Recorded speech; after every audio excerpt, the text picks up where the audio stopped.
जिससे अबू बकर सिद्दीक बने।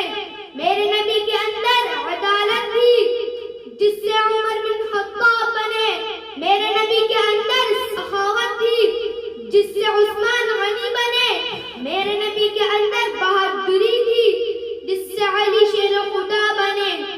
जिंदगी बेच गई और कलम टूट गए, तेरे औसाफ का एक बात भी पूरा ना हो सका।